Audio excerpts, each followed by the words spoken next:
El invitado de hoy es un filósofo de la ciencia con un agudo sentido de la crítica y con una inclinación hacia la ciencia natural, donde ha estudiado el comportamiento de los animales en tanto a su inteligencia y capacidades de adaptación. En sus trabajos, sobresale la erudición en las propuestas teóricas, siempre con la intención de mostrar situaciones, ideas y conceptos que transgreden el contexto, así como la coherencia en los discursos en la sociedad contemporánea.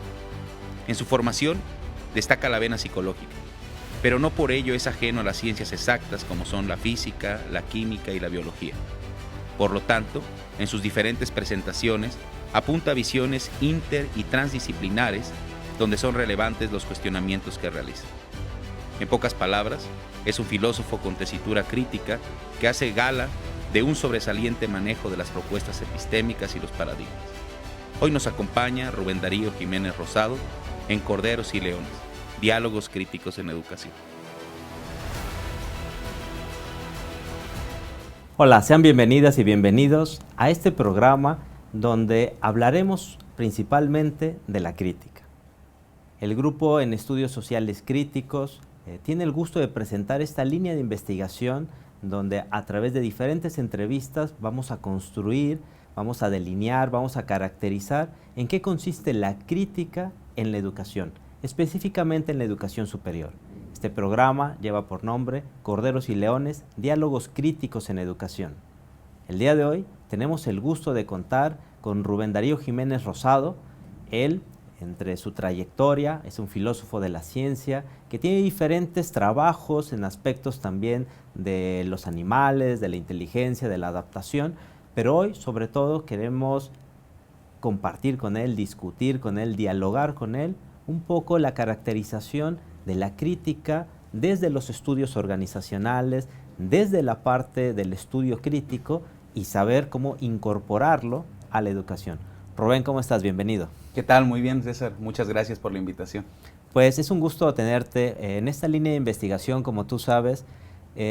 Estamos intentando en un primer momento caracterizar qué sería un diálogo crítico en educación, pero también de tenerlo como una línea de investigación, no simplemente como una actitud o como parte de una publicación. Y a mí me gustaría empezar preguntando, porque tú has tenido toda una trayectoria, eres psicólogo de profesión, después te has inclinado totalmente a la filosofía. Yo te reconozco y la comunidad en la que nos movemos, pues precisamente con esa vena filosófica, es decir, en la parte analítica, de la duda, de la cuestión, de la pregunta, es decir, como un crítico, aparte un crítico perfectamente ilustrado en las tradiciones y que te insertas muy bien en los temas sociales. Y la primera pregunta en la que quiero partir aquí, el programa se llama Corderos y Leones, es decir, ¿en qué momento pasas de seguir el texto, el libro, lo que dice, al momento en que dices, claro, esto es una herramienta, digamos, se vuelve un medio precisamente para empezar a hacer una crítica? La pregunta es, ¿en qué momento se pasa de cordero a león en este sentido? Pues bien, de nuevo, gracias por la invitación. Creo que desde que entramos al ámbito universitario, entramos, al menos en las ciencias sociales, a un campo de batalla, a un campo de pugnas. En esas pugnas se encuentran muchas actitudes, ¿no? Podríamos un tanto ser esquemático, están los abiertamente en oposición, que te voy a platicar del caso de la psicología para empezar, ¿no? Y que ocupa también a la educación, porque desde la alianza entre psicología y pedagogía, la psicopedagogía, más o menos los paradigmas se van ahí concatenando, ¿no? Pero regularmente hay estas actitudes, los que están abiertos a la disputa, es decir, desde una perspectiva paradigmática o teórica atacan otra perspectiva paradigmática teórica, los que están en pro de una especie de integración y los que se mantienen como una especie de agnósticos en el espacio. Ahora, durante el trayecto de la formación uno va probándose más que con respecto a las ventajas o funciones que podría tener una u otra área, uno u otro perfil, más bien uno se va acostumbrando a estar en la constante pugna. Y esto empieza primero por generar una especie, vamos a decirlo ocupando esta metáfora que pones del cordero y el lobo, De León, perdón. Entonces, digamos, ahí en ese momento te conviertes en el más cordero de los corderos, en el más dependiente. Eres dependiente de tu maestro, eres dependiente de los teóricos que leas, e independientemente que pueda ser tu profesor la persona más brillante en el tema, o puedas estar ilustrado por Nietzsche, por Marx, por Kant, o por quien fuera, acabas siendo siempre un cordero. El asunto es que durante el camino te empiezas a dar cuenta que esto de que participas, que es un proceso educativo, es también un proceso político, o que es más bien esencialmente un proceso político. Y que como todo en la política, digamos, al final de cuentas la responsabilidad recae sobre aquel que consciente o inconscientemente forma parte de una creencia, de una idea, de un camino. En ese sentido, pronto te vas dando cuenta que te quedas solo. Los docentes, pues ellos tienen su camino, su vida, pero, digamos, no se responsabilizan ni por tu decir ni por tu hacer, lo cual es correcto. Los teóricos, pues, digamos, la mayoría discutimos regularmente, somos un tanto necrofílicos, discutimos con teóricos muertos y no van a sacar la casta por ti. Entonces, hay un punto de quiebre, un punto de inflexión que es muy delicado en la formación y del cual puede salir de muchas formas, pero otra vez siendo en extremo esquemáticos, o recular hacia de nuevo volver a ser el más cordero de los corderos, es decir, a buscar el amparo y la seguridad de las certezas, o bien no te queda otra que seguir tu camino. Y en esa búsqueda de tu camino, pues de pronto, digamos, siguiendo otra vez la metáfora, como nahual, vas mudando y eres distintos tipos de animales, a veces eres serpenteas, a veces sientes que vuelas con la teoría, pero al final no sé si uno alcanza siempre a ser león, más bien a veces funcionas de una forma o de otra, pero lo que sí es cierto es que cuando eliges el camino de responsabilizarte política y éticamente por lo que crees y por lo que dices, independientemente de si tu afluente de verdad o de justificación es alguien magnánimo o ínfimo, creo que ahí es el momento en el que al menos ya no eres presa fácil. Oye, Rubén, bueno, tú, digamos, continuando un poco en este descubrimiento de tu actitud crítica, tú no vienes de una familia de académicos, no vienes de estas tradiciones de estudio, no es lo que, digamos, el medio te daba, te proporcionaba. ¿Cómo es que precisamente te surge esta vena, decíamos, ¿no? Filosófica, educada, académica, ¿no? Formal, ¿no? Porque pudiste haberlo hecho de manera informal, ¿no? Es decir, ¿de dónde consideras hoy, viendo hacia atrás, que llegó esta influencia? Pues fíjate que la verdad que fue algo que fue de a poco, es decir, y más que a poco, de lo cual, y ahorita lo explicaré, más bien me he sentido como resultado, es decir, como algo inevitable, ¿no? Más que una elección. Pues tengo así como un momento fundacional, ¿no? De un docente que en la preparatoria, un docente, Rafael Prieto, que ya murió, a quien le tengo gran respeto y cariño, un sociólogo que una vez, haciendo alguna tontería de jóvenes, me reprendió haciéndome consciente en mi clase y me dijo: tú, a diferencia de ellos, si te corren de la escuela no tendrás quien te pague una escuela privada y no te quedará más que ir a trabajar ni siquiera lo que trabaja tu papá, porque tú no sabes lo que tu papá sabe. Y sacó de la bolsita que traía el manifiesto del Partido Comunista y el papel del trabajo en la transformación del mono en hombre de Frederico Engels, ¿no? Pues son dos textos que se leen de una sentada. Y la verdad, por primera vez ahí me hice consciente, después de leer eso, que efectivamente era pobre y que eso no era mi culpa. Eso me generó momentáneamente mucho malestar, porque es buscar uno, o digamos, tener que entrar en una búsqueda identitaria en un momento, la preparatoria, que tú ya creías haberla encontrado, y sabiendo que no puedes asirte a muchas cosas. Entonces, digamos, después de eso entré a la universidad. Yo quería seguir el camino de todos, una carrera rentable en medicina, ingresé a la Facultad de Medicina.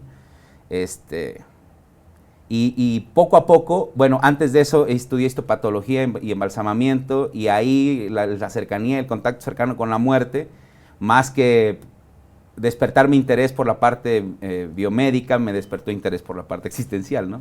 Yeah. Entonces, digamos, a partir de ahí la filosofía la empecé a vivir como una especie de condena de entrada, ¿no? Me sentía incómodo en todas partes y digamos, pasé por eso que pasan muchas de las personas que están en filosofía, porque es un dato aterrador, ¿no? Hay un buen número de suicidios en los estudiantes de filosofía, porque cuando uno se encuentra con la filosofía, además te encuentras con la filosofía más agresiva, principalmente con los existencialistas, que digamos, de pronto te pueden arrojar al absurdo de la nada sartreana, o del hartazgo y el hastío por el control de los cercanos de Albert Camus, digamos, pero después de esa tristeza, viene algo bien interesante, ¿no? Y entonces el cambio fue más bien así, a contrapelo, con mucho resentimiento social, resentimiento de clase, participando de ciertas disidencias que me iban permitiendo asuntos identitarios, hasta que en un punto conocí a un filósofo, el doctor José Antonio Hernández, que fue mi director de tesis en maestría y que tú conoces, Claro. a quien, bueno, un filósofo entrañable y listísimo. Claro, que hizo camino en cuestiones de epistemología aquí en México. Así es, sí, le debemos mucho, de hecho aquí, todo el programa de investigación que tiene que ver con estudios de ciencia, tecnología y sociedad, pues él junto con León Olivé, Ambrosio Velasco y Ana Rosa Pérez Ranzans lo consolidaron aquí en México, Javier Echeverría también, otro español.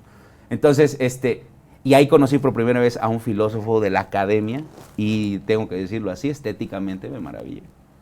O sea, además un tipo físicamente como yo, sí. me permitió una identificación que yo nunca había tenido. Y tras esa identificación, tras ese impacto estético, tras esa, vamos a decirlo así, esa atracción, empecé a reconfigurar mi forma de ser y bueno, siempre eso te lleva a otro tipo de relaciones que han sido muy placenteras, que me he ido encontrando en la academia y pues ahora, digamos, llegué al punto en el cual quiero decir, sí vengo del barrio, me encanta el barrio, pero sí quiero salir del barrio, pues, claro. ¿No? Entonces, ¿y por qué? No porque ahí las cosas estén mal, sino porque hay un punto en el cual, y no me refiero a un asunto de clase, me refiero a salir del pensamiento situado en la supervivencia, porque pareciera que es también una forma de dominar a la pobreza, ¿no? El pobre no puede pensar porque el pensamiento solamente está reservado a la burguesía. Entonces, a través de estos vaivenes, pues he ido encontrando una identidad con la cual me complazco, es decir, no tengo una justificación más allá de la autocomplacencia y de lo bien que me siento, ahora estar cercano a este tipo de discusión. Claro, quisiera recordar aquí una frase, me acuerdo cuando yo entré a la Facultad de Filosofía, estaba de directora Angélica Salmerón, y recuerdo que dijo, bueno, quienes vengan a estudiar filosofía, no esperen, digamos, grandezas ni riquezas, ¿no? Dice, pero sí les aseguro algo a diferencia, dice, de lo que pueden encontrar en otro lado, es que van a entrar en un mundo más amplio. Ni mejor ni peor, pero sí más amplio, ¿no? Una buena definición. Un poco creo, ¿no? Lo que nos has comentado. Y bueno, por decir algo muy rápido, ¿no? Pues te graduaste, ¿no? En el doctorado en Filosofía de la Ciencia de la UNAM, ¿no? Y eso con una tesis que recibió pues una mención honorífica, ¿no? Y hoy en día pues eres un referente en los estudios precisamente que se está haciendo de filosofía. Pero con esta historia que nos has contado, precisamente en el otro programa que estábamos con Rebeca, ¿no? Ella comentaba precisamente algo muy parecido. Es decir, en esta pregunta, que es una metáfora, ¿no? De un momento pasas de cordero a león, ¿no? Decía que también un profesor era quien la había motivado, ¿no? En este sentido. Y eso tiene tu cercanía con el campo de la educación. Y aquí es donde te quiero hacer esta pregunta. ¿Cuál es el fin de establecer diálogos en educación, pero precisamente desde los estudios críticos? No desde la pedagogía, no desde la parte de las propias ciencias de la educación, ¿no? Tal vez como Ángel Díaz Barriga ha mencionado muchas veces, ¿no? Sino desde los estudios críticos. ¿Cuál consideras tú que es el fin? Pues fíjate, yo creo que voy a tratar de contextualizarlo, ¿no? Cuando uno entra a la universidad, uno lo ve en la mayoría de las currículas actuales, hay una carga fuerte hacia la formación en investigación y a la formación de los perfiles científicos o de perfiles científicos para las carreras otrora profesionales, porque el hecho que algo sea profesional no implica que sea científico, pero sí hay el anhelo de alcanzar algún día la cientificidad. Cuando uno entra en el proceso educativo de manera muy agresiva, nos enseñan a que el valor más importante de la ciencia es la objetividad. Y que para alcanzar esa objetividad a toda costa debe suprimirte. De hecho, tenemos toda una terapéutica del lenguaje que viene con la estilística, por ejemplo, APA, ¿no? Hable usted en tercera persona, no de valoraciones. Este proceso, que no estoy negando que tenga gran valor en algunos acercamientos de algunas disciplinas, digamos que va también omitiendo las propias opiniones del estudiantado, ¿no? Recuerdo algunos docentes como agresivamente decían, bueno, no, aquí no vienes a hablar de opiniones, aquí debes traer hechos, debes traer pruebas. Digamos entonces, desde que entras a la universidad, entras a un proceso de silenciamiento, obediencia y acatar órdenes. Ahora, en ese sentido, como bien tú lo planteas, creo que pensar que lo que la academia pueda hacer o los pasos que pueda seguir, las formas que pueda tomar, dependen siempre solo de la academia. Sería silenciar a este grupo, que es el alumnado, que durante mucho tiempo ha estado silenciado. ¿Pero en qué sentido silenciado? Pues en el sentido que, digamos, sus preocupaciones ni siquiera son las que deberían estar dirigiendo sus propias trayectorias formativas, ¿no? Entonces, establecer diálogos críticos pasa por precisamente, al menos como yo los he entendido, por 3 factores. Uno, tratar de pensar el proceso educativo a partir de precisamente factores político-económicos. ¿Eso qué quiere decir? Factores que tienen que ver con la búsqueda de empleo, la lucha de clases, las dinámicas de poder, etc. Por otro lado, eso nos lleva a un interés cargado por la búsqueda de igualdad y equidad, que digamos pareciera que ser el mínimo normativo de una sociedad democrática y moderna.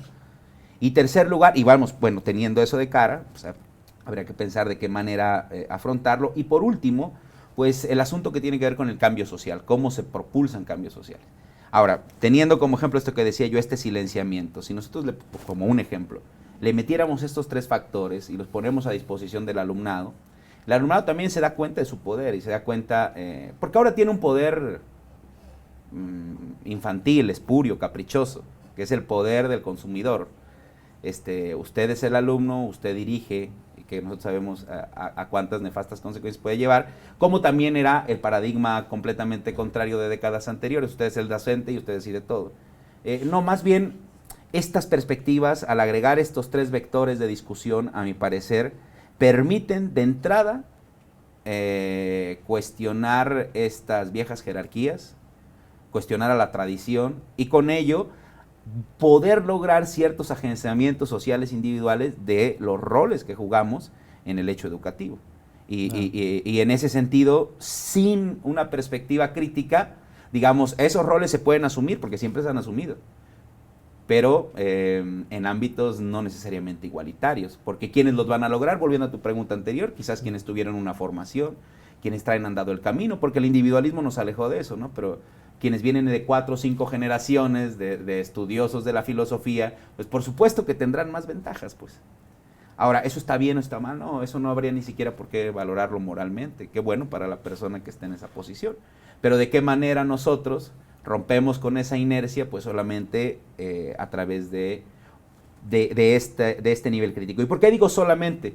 Porque la otra sería la vía del poder, ¿no? Es decir, que desde la institución se le exigiera al estudiante piensa críticamente, lo cual es completamente una antinomia, ¿no? Es decir, no sería posible que la crítica se institucionalice, porque dejaría de ser crítica, ¿no? Claro, porque un poco el sentido de la crítica, lo hemos platicado en otros momentos, es dar luz a las partes pues que quedan ocultas, invisibilizadas, porque todo logro de cierto objetivo, pues parece que irremediablemente las va a ocultar. Sí. Y pasando a la siguiente pregunta, digamos, en esta propuesta, ¿no?, de incluir a la política, al poder, a la parte económica, ¿no?, en esta mirada social, ¿no?, que tiene que haber en los diálogos, ¿no?, que tú me comentabas, ¿cuál crees tú que serían los tópicos a considerar en unos diálogos críticos, pues en educación, precisamente desde esta perspectiva crítica? Es decir, ¿cuál puede ser una agenda que tú digas, esa es la agenda mínima que tienen que entrar precisamente en la crítica que no está institucionalizada, ¿no? Pues creo que de entrada, fíjate, aquí me voy a poner muy tradicionalista. Hay que partir, porque siempre desde la crítica parece que se aborrece toda normatividad. Pero digamos, si ya estamos hablando aquí de estudios críticos en educación, ya estamos hablando de dos normatividades, ¿no? Primero una que nos apuntala a un tipo de estudios y otra que nos apuntala a un contexto, la educación. Ahora, entonces en ese sentido, digamos, como que cualquier postura así como reaccionaria netamente por los conceptos, dejémosla por ahora fuera, para que se me permita un poco esto de lo que voy a partir.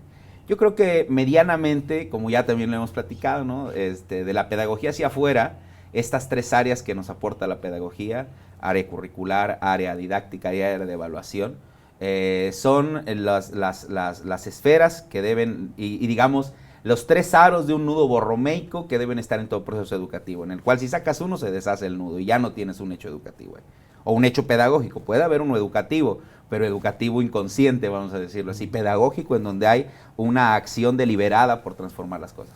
Si tenemos estas tres áreas, currículum, didáctica y evaluación, a mí se me ocurre que lo mínimo indispensable sería precisamente atravesar estas áreas con reflexiones que van con respecto al poder, la política y la economía en esta relación, pero, fíjate, creo, no necesariamente desde una visión externalista que vaya de lo social al hecho educativo, como regularmente se ha hecho en el camino sociológico. Creo que aquí lo que hay que es que dar otra, o digamos, permitir también una apertura, un pluralismo en los niveles ontológicos en los que se discute la educación, pero sin perder de vista tanto estas tres áreas que lo pedagógico propone, como estos tres factores. Te voy a poner un ejemplo. Uno podría pensar que en disciplinas como podrían ser las neurociencias, que a veces, o que se ocupan de manera importante de algo tan esencial para el proceso educativo como es el aprendizaje, no tendrían cabida o lugar para investigar, para un diálogo crítico, porque uno dirá, bueno, son objetivas, lo que nos están mostrando son procesos fisiológicos que están relacionados de manera causal o de manera correlativa con hechos conductuales específicos, y uno diría, no requieren nada de eso. No obstante lo anterior, si nosotros vemos el modo en el que hoy en día se habla de memoria, o sea, por ejemplo, hablamos de la memoria como una función cognitiva de naturaleza fisiológico-cerebral, la cual se nos dice tiene como función resguardar información. Se nos dice que esa memoria resguarda información en dos tiempos, que tenemos una primera memoria, que es una memoria de corto plazo, relacionado con el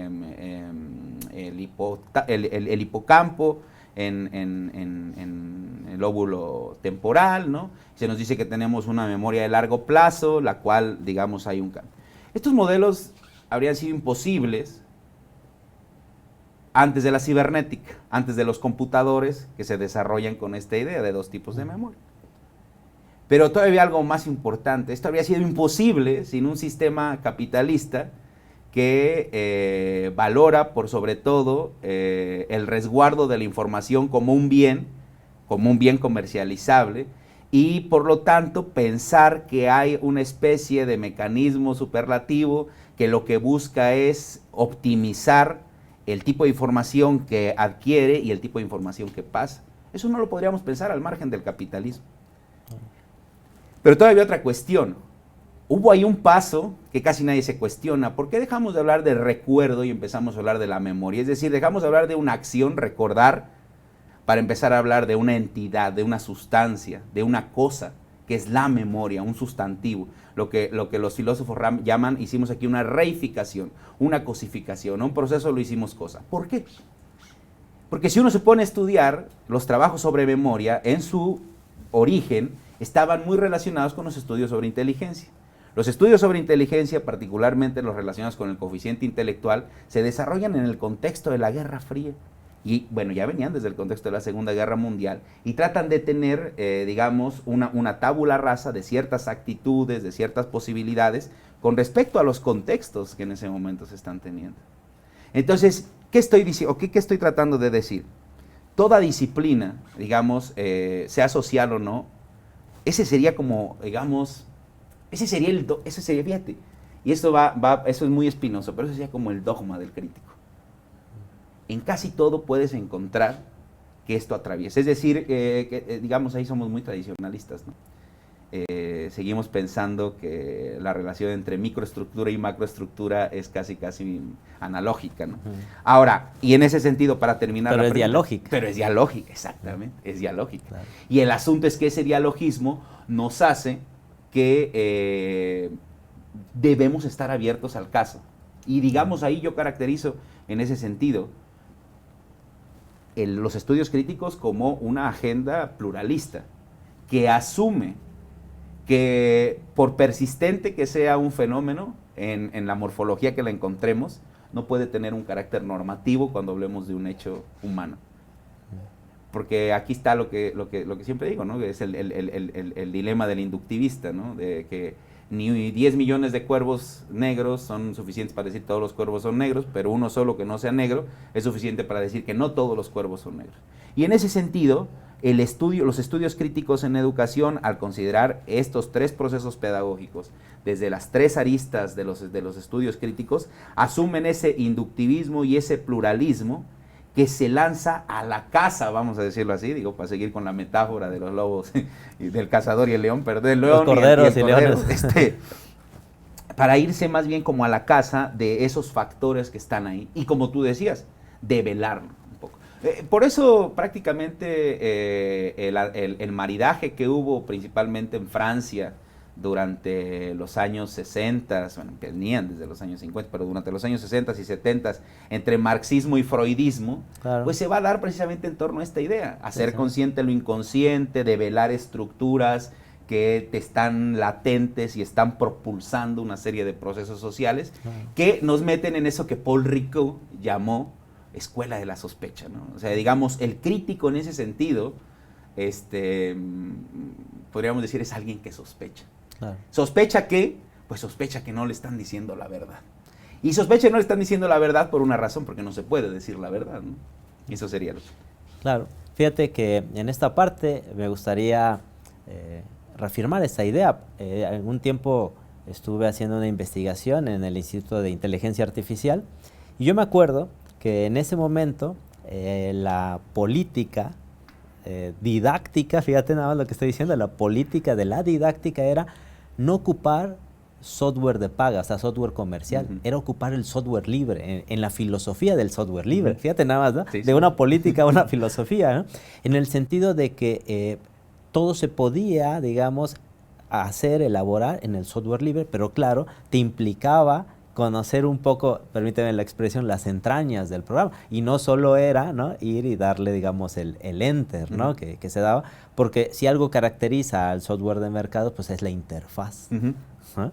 Y el software libre carece de la interfaz, ¿no? Sí. O sea, cómo viene un elemento de orden estético precisamente a cambiar. Es decir, lo que quiero reforzar la idea es cómo si hay, fíjate, en un instituto pues de la envergadura, ¿no?, de las características como es el de inteligencia artificial de la Universidad Veracruzana, precisamente un pensamiento y un análisis de decir, no vamos a ocupar esta parte que el mercado está dando porque los costos son pues a veces casi inalcanzables, sí, ¿no?, por estudiantes que tienen una beca, ¿no?, y que apenas, y bueno, pues van saliendo en el día a día, ¿no? Entonces creo que estoy muy de acuerdo. Y esto, aunque ya lo dijiste ahí, me gustaría solo por caracterizar la pregunta, entonces, ¿en qué consiste? Que lo has dicho, digamos, porque ya mencionaste, ¿no?, esta doble triada, ¿no?, que sin hacerme referencia a Engels, ¿no?, esta doble triada, ¿no?, ¿en qué consiste o qué caracteriza a la crítica o debe caracterizar a la crítica en estos diálogos en educación? Pues bueno, primero creo que no debe ser trascendentalista, debe apuntar a alguien, a alguien de carne y hueso, a grupos de carne y hueso con intereses particulares en contextos con políticas y dinámicas económicas particulares. Es decir, también va un poco a contrapelo de esa modernidad que pensó que podría hablar del humano, bueno, el hombre, ¿no? Como nos han enseñado los estudios feministas, como un trascendental, lleno de cualidades y potencialidades. Y más bien abocarse al caso. Y digamos, en ese sentido, cuando uno se aboca a un caso, se toma parte de, se entra un proceso de comunicación, independientemente de que lo queramos o no, entramos en una faceta de relación, en una relación que va a tener entre sus múltiples funciones o sus múltiples variables funcionales, valoraciones. Esas valoraciones, como tú dices, son éticas, son estéticas, metafísicas, retóricas, políticas, ontológicas, etc. Esas valoraciones, cuando yo las emito, cuando yo simplemente ya las tengo, pueden estar relacionadas con mis acciones o con mis conductas, aunque ellas ya de suyo sean conductas. Y a lo que me llevan es a dos opciones, o a comprometerme éticamente con ellas o a no comprometerme con ellas, lo cual me implica un compromiso ético con el no compromiso, Claro. que cual me llevaría a apoyar a lo mejor a la postura contraria. Ahora, en ese sentido, digamos, por esa razón, un estudio crítico asume un compromiso ético-político con la causa que estudia. Difícilmente alguien va a estudiar las condiciones de la violencia y el maltrato infantil en los contextos de pobreza suburbanos sin que le interese cambiar esa realidad. Pero, ahí viene la diferencia, pero, que sería una tercera característica, el estudioso crítico no puede confiar en el Estado ni en el empresariado como quienes van a solucionar los problemas sociales. Sabe que tanto el Estado como el capital son entidades trascendentales, formales, monstruosas, que no tienen carne, no tienen cuerpo, y que lo único que queda es la acción colectiva, digamos de alguna manera, ¿no? Entonces, digamos, de la mano, o sea, hay como el compromiso ético-político, pero además la claridad interpretativa de que no se le puede clamar al Estado por la solución, porque el Estado no tiene, o sea, digamos, desde los estudios críticos, el Estado no ha surgido y no funciona como el garante de prácticamente casi nada, ¿no? Es a veces incluso contrario a muchas formas de existir. Entonces, en ese sentido, asume que la propia labor de investigación y de acción social estarían en un continuo. No implican, ojo, no implica que, es decir, no implica que el investigador que se preocupe por un tema va con ese tema hasta las últimas consecuencias. Ojalá lo implicara, ¿no? Pero eso es un asunto ético y ya sabrá cada quien ahora sí hasta dónde se mete en el mar, ¿no? Pero lo que sí se convierte en una especie de imperativo ético es que se debe buscar que el proceso reflexivo, crítico, dialéctico que va a surgir con este proceso de estudio implique a esos actores y además en algún sentido en algún sentido los conduzca con esta reflexión a algo, con este despertar, con este darse cuenta. Pero el investigador no necesariamente, o no sobre el investigador recae la responsabilidad del cambio social, porque el cambio social no es un asunto, una potestad individual. El estudioso crítico, creo que ya por origen, no es un inocente cultor de la idea de libertad individual. Se tiene esta idea a veces, ¿no? Pues pensemos, ¿no? En el caso de, hay personas, se dice, ¿no?, de ciertos países con ciertos impedimentos para salir del país que no pueden viajar. Y se dice, sin embargo, en nuestros países capitalistas todos podrían viajar. Cualquier persona podría tomar en este momento, un mexicano cualquiera podría tomar en este momento un boleto de avión e irse a Nueva Zelanda, irse a tomar un té a Inglaterra o lo que quisiera. Sí, en condiciones de posibilidad. En condiciones, ¿no? Exactamente. Pero aquí te quisiera preguntar, para matizar tal vez un poco, ¿considerarías que está como una primer paradoja para el investigador que está haciendo estudios críticos? Porque dices, bueno, no va a ser ingenuo y no va a a conceder que el Estado o el capital, ¿no? El mercado, ¿no? Va a arreglar el problema. Y ahí creo que involucras precisamente a la institución escuela, ¿no? en este comentario. Pero por otro lado, señalas que pues hay que darle luz a esas situaciones, hay que entenderlas y de alguna forma hay que trazar el camino hacia la acción social, aunque no implica la acción social, ¿no? Sin embargo, este Estado, este capital, este mercado, esta escuela, es quien debe hacer la transformación, ¿no? Es algo que me gustaría que comentes, porque ahí yo veo una primer paradoja que ayer hacíamos la entrevista con Rebeca, decía, bueno, es que hay que aprender a vivir en las paradojas, ¿no? De entrada, y hacía referencia a Marcelino Arias, Sandy, ¿no? Y la otra es, en esta situación, ¿cómo evitar caer en una circularidad de la actividad crítica? Porque si de antemano ya concedes, tú decías de que, claro, voy a señalar lo que has dejado oculto, ¿no? o has omitido en cierto punto, pareciera que ahí la crítica puede llegar a ser hasta ociosa, ¿no? En el sentido de que ya sé qué voy a encontrar, todavía no lo que en específico voy a, pero ya sé lo que voy a encontrar. Es decir, ¿qué pensarías tanto de esta paradoja que se asoma, ¿no? Y por otro lado, yo le llamaría como tentación de caer en un círculo vicioso? Pues fíjate que ahí se complica mucho la situación porque, por ejemplo, uno podría pensar, en la actualidad hay muchos proyectos pedagógicos y educativos alternativos que parece o que dicen que de entrada le hacen frente como a la inercia de las educaciones estatistas o bien de la educación mercantilista, como los dos polos, digamos, de la lucha contra la que muchos proyectos que se autoenuncian críticos surgen.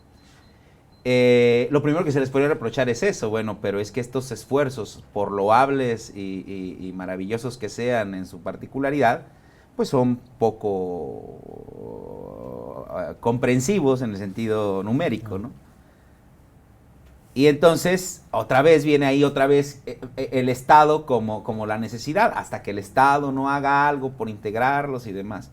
Después, a veces se dice, bueno, además, estos proyectos que existen regularmente son caros, ¿no? Entonces, bueno, hasta que el Estado no haga los cambios y todo. Y cuando lo pensamos desde el marco de la educación básica, este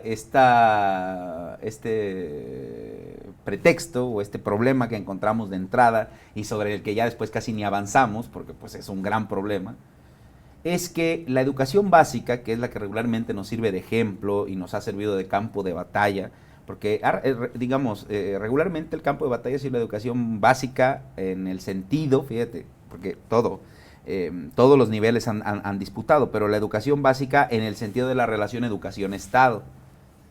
La educación superior, después tenemos los movimientos como el movimiento 68 y todo, donde más bien empiezan a tener otra relación con el Estado. Pero piensa en la educación básica. Entonces siempre se dice, la educación básica, dado que está normativizada por parte de una institución, como en el caso de México, la Secretaría de Educación, que dice los planes, que dice los programas, que tiene consideraciones antropológicas y consideraciones éticas a las que todos se arropan, nos lleva a pensar así.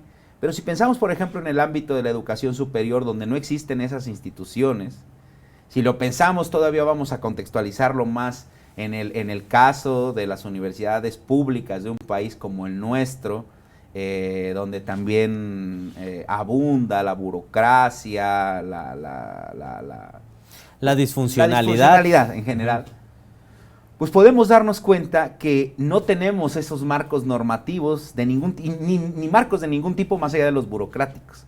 No obstante ahí, y eso es lo interesante, no obstante ahí, a nombre de un supuesto programa, a nombre de un supuesto sistema, de una supuesta finalidad educativa, una currícula que casi ni conocemos muchas veces, se dice, hacemos esto por. Y formamos a. Ahora, en ese camino, yo ahí me preguntaría, el Estado, a excepción de unos cuantos que de vez en cuando se atreven a decir que debería haber una reforma a la educación superior en el Estado, que implique asumir también por parte del Estado los planes y programas, que quienes dicen eso pues seguramente conocen muy poco de la historia de no solo de este país, de todos los países, ¿no? Porque cuando el Estado se ha encargado de la educación en el sentido más amplio, siempre acaba siendo un desastre.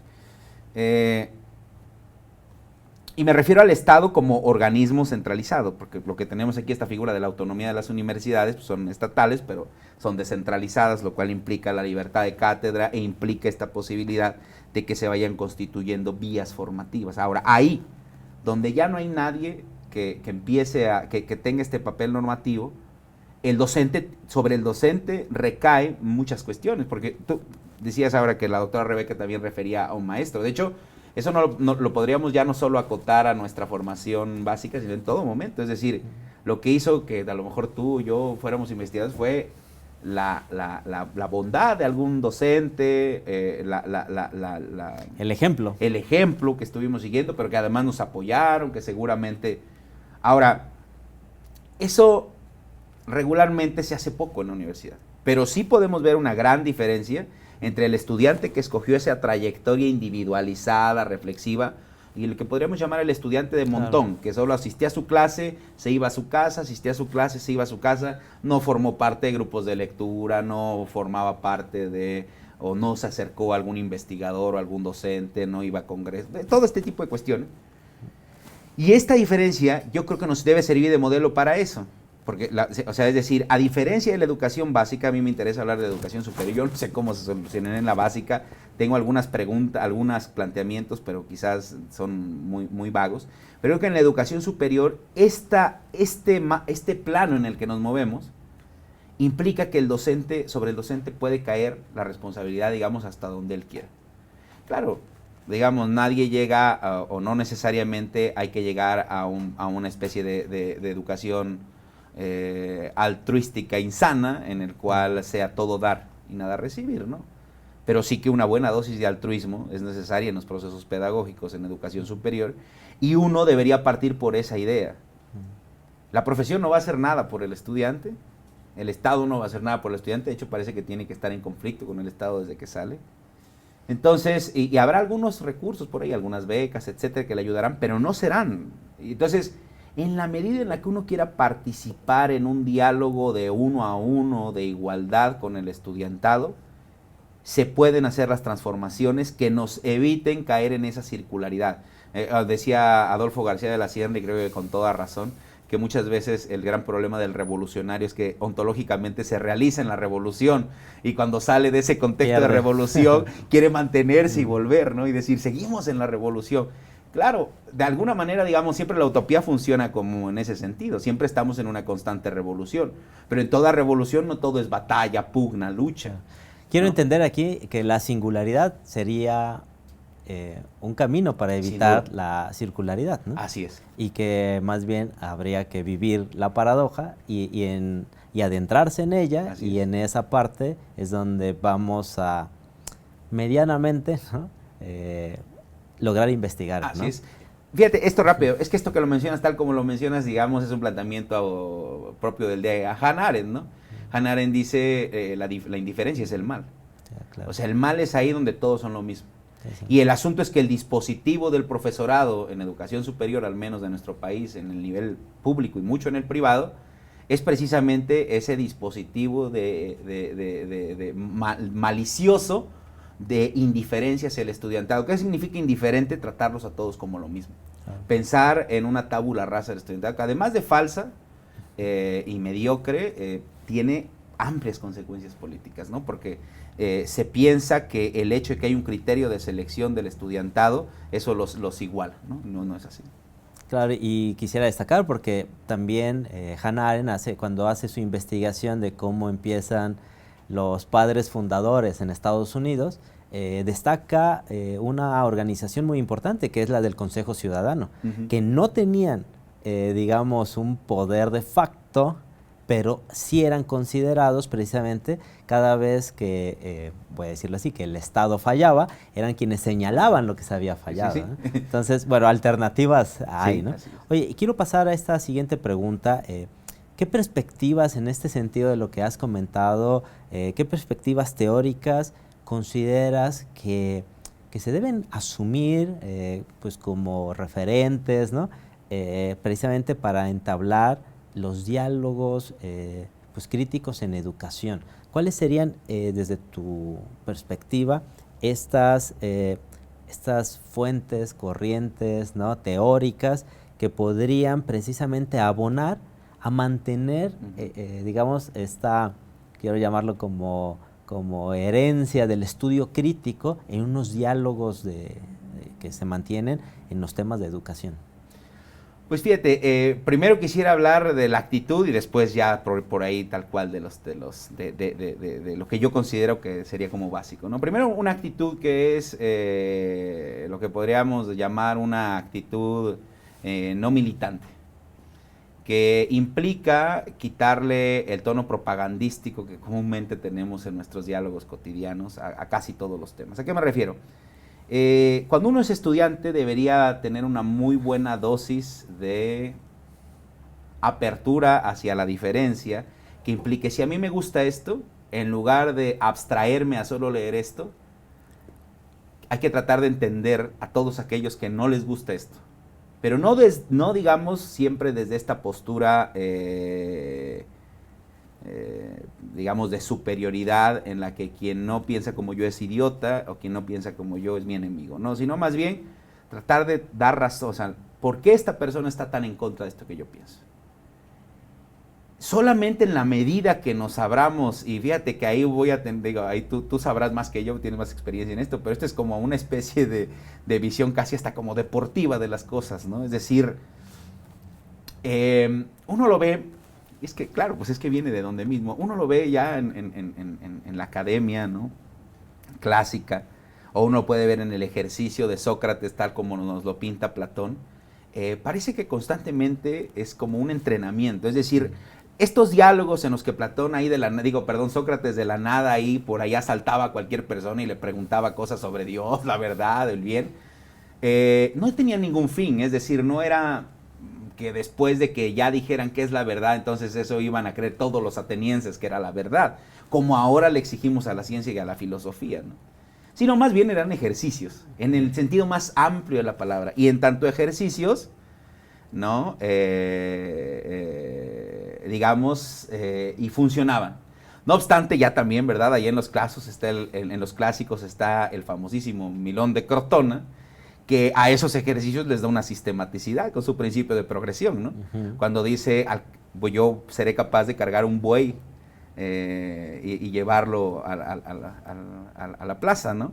Y entonces empieza a hacerlo desde un becerrito recién nacido y lo va cargando durante todos los días hasta que al final logra cargar al buey.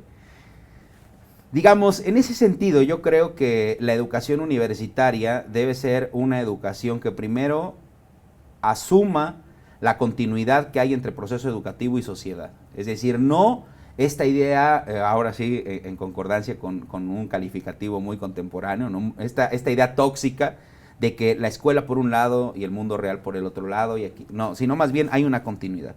Y en esa continuidad hay que irse ejercitando precisamente, primero en tener muy bien argumentado lo que uno quiere, y para tener eso hay que encontrar lo contrario. Ahora, yo creo que teniendo esa actitud, pues lo que hay que empezar releyendo pues siempre es, digamos, lo que las temáticas de nuestro interés conecten con pues críticas que ya puedas encontrar más o menos establecidas y que puedan tener ciertos referentes críticos. ¿A qué me refiero? En la actualidad, porque hay que hablar desde la actualidad, es decir, a lo mejor si nosotros dijéramos, pues asumir o empezar leyendo a algunos críticos marxistas como Horkheimer, Adorno, eso sería algo bueno para decir, pero eso nomás lo entenderían quienes ya están al interior de la academia, ¿no?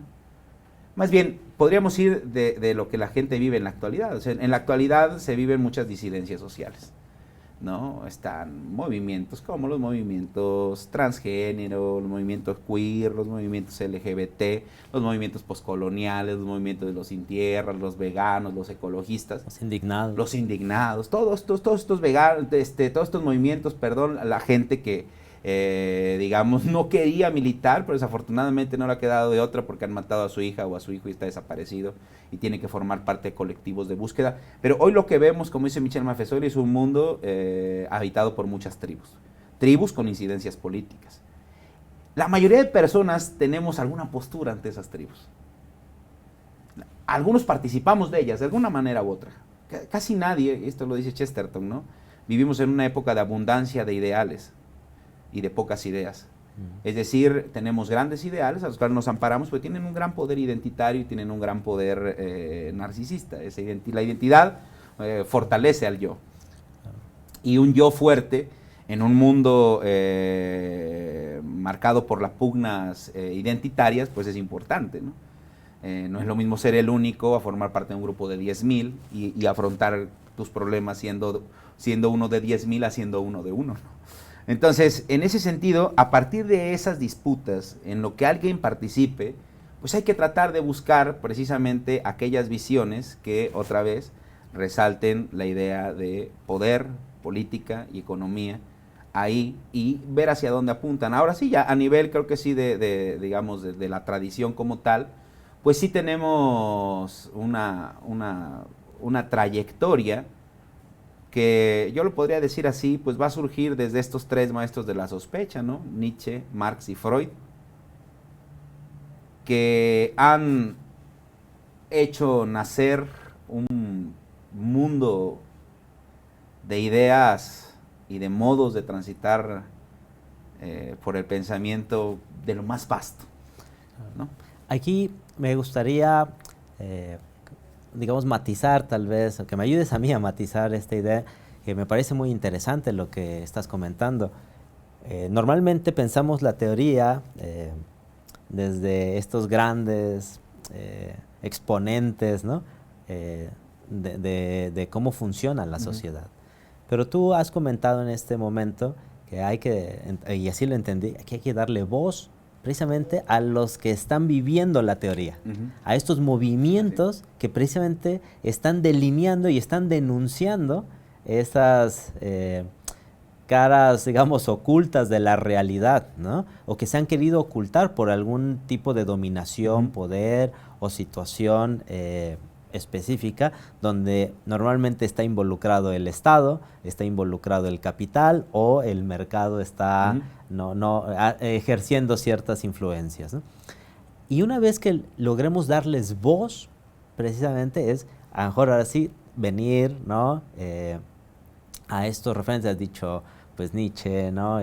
Marx, Freud, ¿no? Precisamente para intentar caracterizar, ¿no? Porque al último son sí, grandes referentes que tenemos en este momento, para, digamos que, ya no diría construir, ¿no? A lo mejor ocuparía este término más de la deconstrucción a la Derrida, ¿no? De construir precisamente estas realidades y cómo relacionarnos, pero el primer elemento entendería es darle voz, sacarlas a la luz, deconstruirlas, para que con las categorías teóricas, pues ponerle la prueba, si esas categorías teóricas pueden ayudarnos a entender, caracterizar y darle profundidad a estas situaciones de denuncia social que estás diciendo. ¿Eso consideras que va en ese sentido? Sí, creo que sí.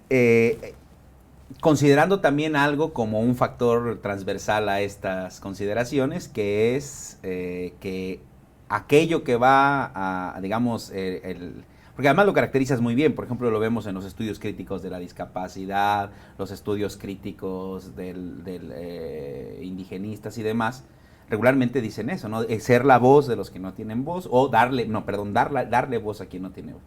Y digamos, atravesado todo esto por el hecho del azar, ¿no? De la complejidad, de que no sabes a dónde puede parar. Y aparte porque no son políticamente correctos muchas veces. Exactamente. Es decir, ¿cuántas veces a la universidad traemos al colectivo precisamente de las madres que están buscando a sus hijos, hijas desaparecidas? Sí. Cada cuánto damos voz precisamente a los movimientos, ¿no? Feministas, transgénero. No es fácil porque ya Foucault decía, ¿no? Que repelemos lo que no hemos normalizado, ¿no? Así es.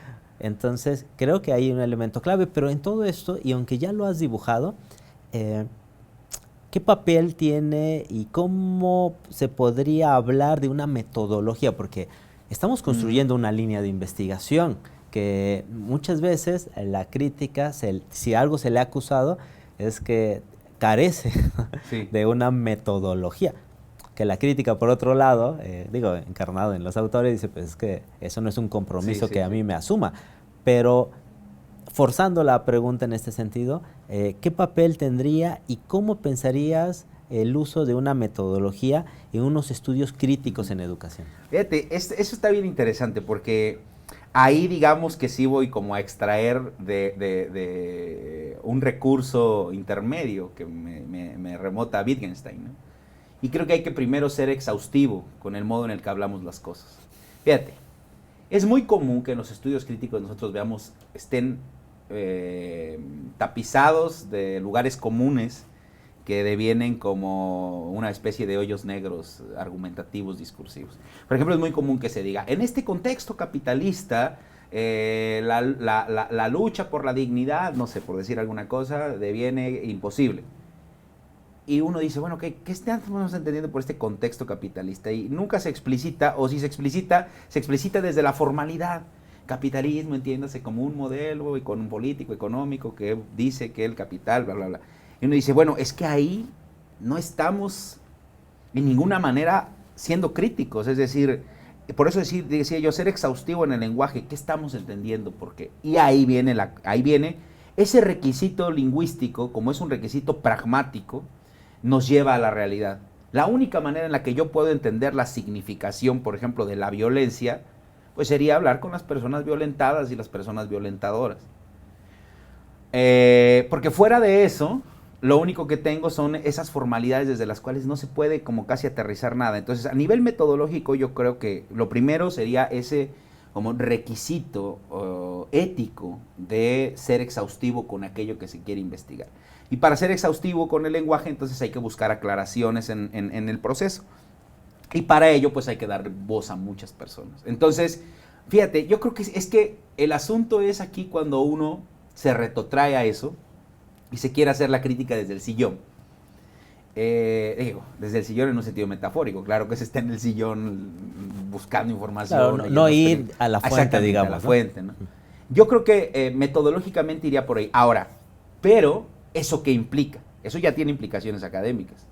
Primero, a mí, desde como yo lo he afrontado y como yo creo que es, digamos, el remanente o el baluarte heredado al menos por el materialismo histórico, que hoy en día yo no convergería con las hipótesis que el materialismo histórico tiene sobre las funciones de la historia, pero la importancia de la historia y de los procesos de historización como la espina dorsal de todo proceso crítico me parece elemental. Como historicidad. Exactamente. No negar la historicidad de cualquier evento. Porque ese es el primer punto. Es decir, no hay ninguna valoración que no tenga una historia. Esta idea de valores universales, pueden ser universales porque se han universalizado por un proceso histórico, pero ese proceso histórico es del que hay que hablar. Entonces, digamos, primero debemos tener de cara a la historia. Ahora, pero la historia aquí no puede ser vista, repito, de esa manera naturalista. Todo lo histórico siempre tiene la misma función. Es decir, la historia tiene un poder prescriptivo con respecto al futuro, no necesariamente. Más bien hay que entender primero la relación entre aquello que nos preocupa y su propio proceso histórico, porque no van a ser las relaciones iguales. Es decir, nosotros con respecto al mito, al hecho de la conquista, tenemos una serie de posicionamientos históricos que tienen funciones míticas. ¿En qué sentido míticas? El mito es algo que fundamenta las acciones. Ahora, el hecho de que el mito, por ejemplo, y lo digo en el sentido más respetuoso, en este sentido da sentido, el mito de la Virgen de Guadalupe tiene distintas, digamos, relaciones históricas o está relacionando distintas relaciones históricas dependiendo de las clases sociales que participan de ese mito. Y en ese sentido, los estudios críticos deben ser conscientes de esta historicidad. Pero además, darse cuenta, y ahí viene la cuestión, que en esta historicidad habría procesos que son los que nos interesan. Y estos procesos pues vienen desde esta idea, tratar de pensar las historias al margen. Porque esto es parte ya de un movimiento, es decir, a partir de la década de los 40, el nacimiento de la Escuela de los Anales, todos los movimientos que ha habido al interior de la historia, la epistemología histórica, la arqueología y la genealogía Foucaultiana, los estudios de historias de la vida privada, historias mínimas, todos estos son postmarxistas en el sentido que asumen esta historicidad y que asumen que en la medida en la que podamos poner en estos tamices o podamos ver desde estos tamices la mayoría de problemas, podemos ir desmenuzándolos. Ahora, el gran problema es que para muchos nos lleva a visiones como muy pequeñitas y necesitamos la visión de conjunto. Y con eso termino. Ahí es donde entra la teoría crítica, a dar una visión de conjunto a un montón de procesos críticos. Es decir, unos estudios críticos son estudios que buscan, están en una tensión crítica entre el caso y la totalidad para tratar de ilustrar tanto una como otra, pero no asume de entrada ninguna relación jerárquica normativa. Ni es deductivista, ni cree que el todo explica la parte, ni es inductivista. A radicalidad cree que la parte puede sumar al todo. Lo único que por eso decía yo, es pluralista. Considera que habrá casos de uno, habrá casos de otro, y habrá casos que tendremos que agrupar en no sabremos qué, pero ninguna cerrazón, por eso decía yo wittgensteinianamente, ninguna cerrazón a cualquier categoría, por salvífica que haya sido a la actualidad, le hace bien a un estudio crítico, ¿no?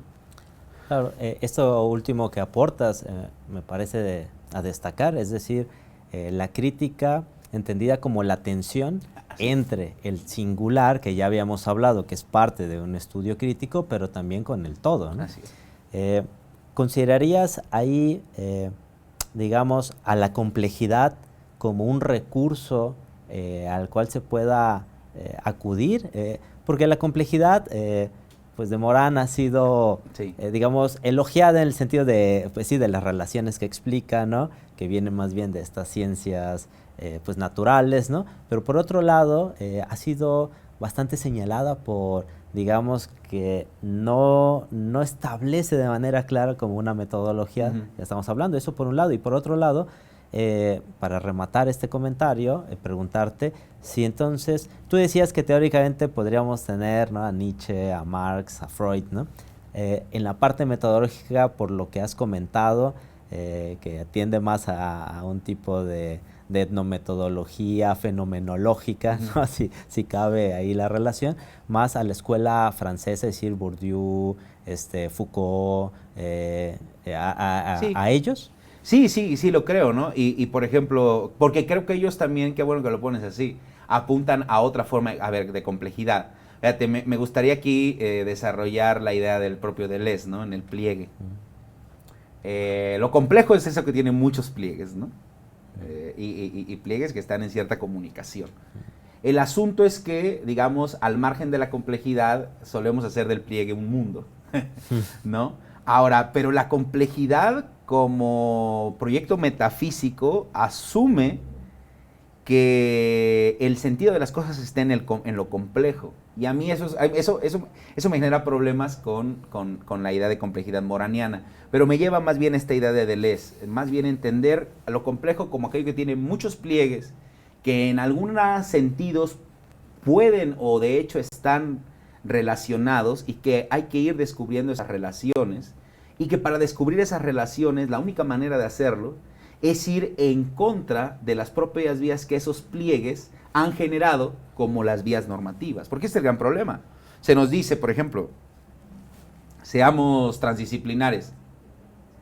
Pero no podemos ser transdisciplinares porque éticamente no sabemos cómo ser transdisciplinares. Es decir, instrumentalmente no sabemos instrumentalizar la complejidad.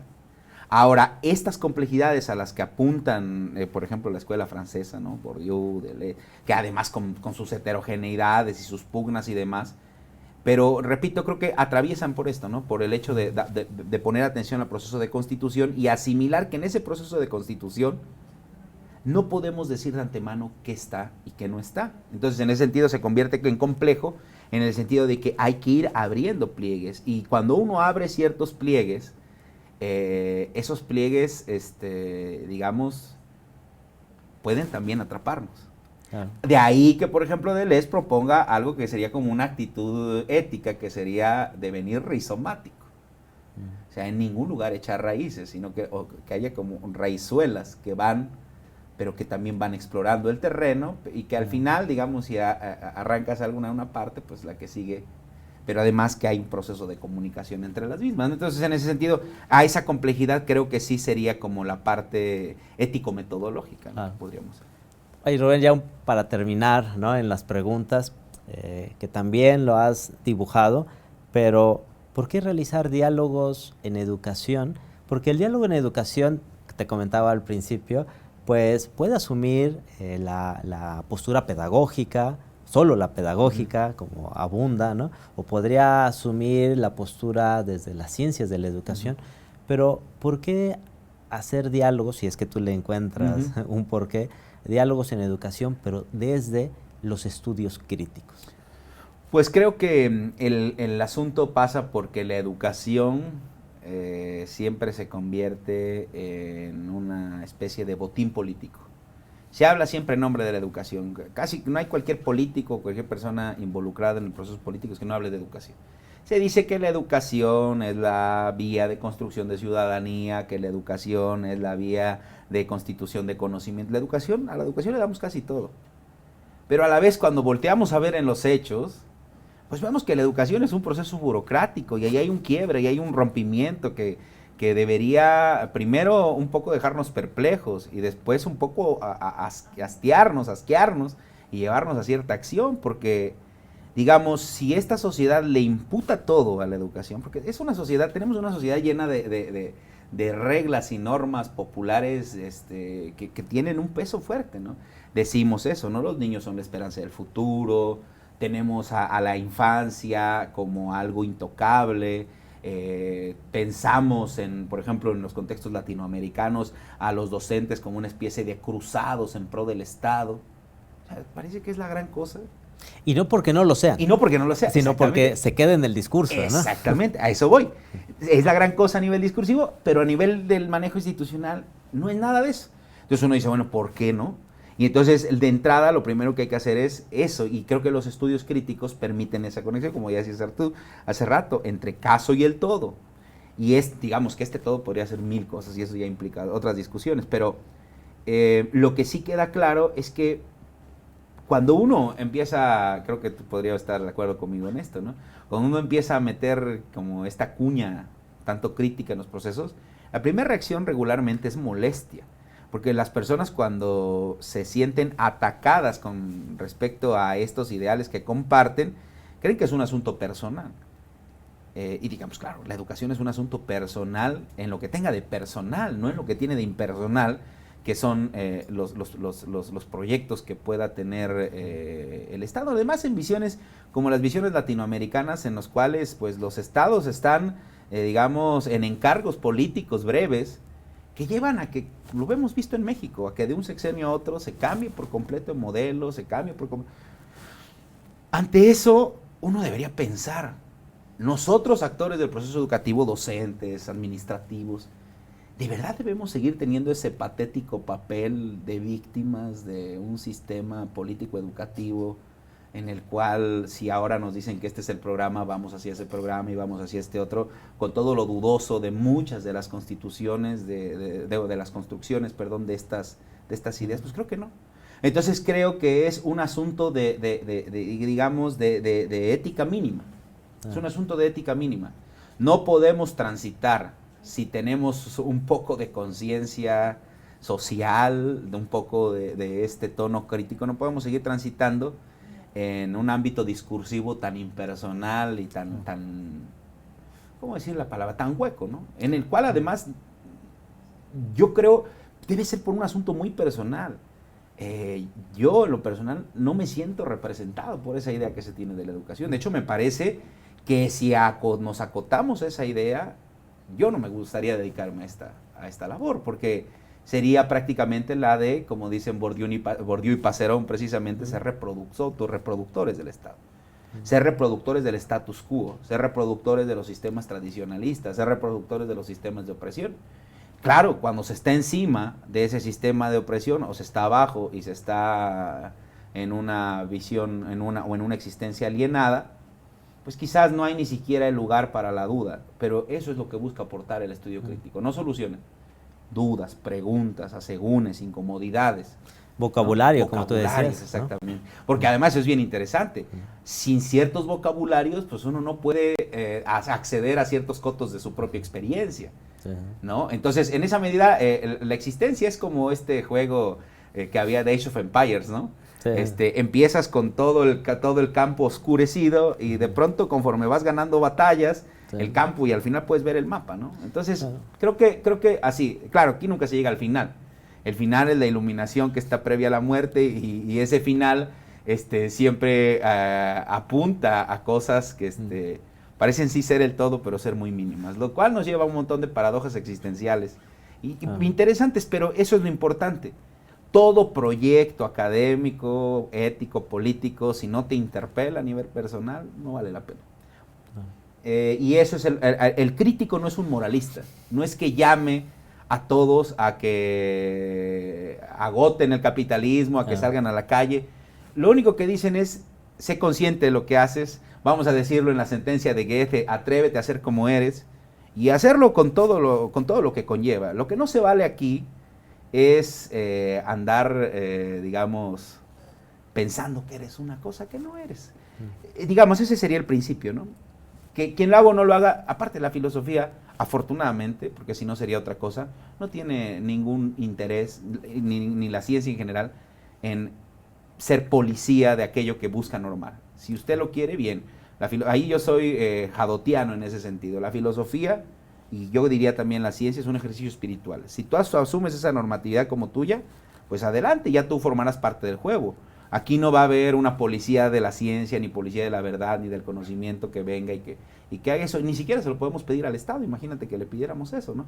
Entonces, en ese sentido, creo que eso sigue manteniendo. El estudio crítico, digamos, recupera esa parte dialógica esencial, dialéctica esencial, que ha tenido el ejercicio filosófico, al menos en eso que se llama Occidente, que es precisamente después de la comunicación, después del diálogo, puede haber posibilidad de conocimiento. Antes de eso, ¿no? Claro, es decir, la crítica, tú decías, es un proyecto político, así es, ¿no? Espiritual en el sentido de finalista, ¿no? Que tiene, pues sí, un fin, una esencia, ¿sí? Si me quiero poner aristotélico, ¿no? Pero implica un posicionamiento. Así es. ¿No? Y en ese sentido, habría solo que decirle, creo que a la crítica, sé crítico de tu propia crítica, ¿no? Así es, así es.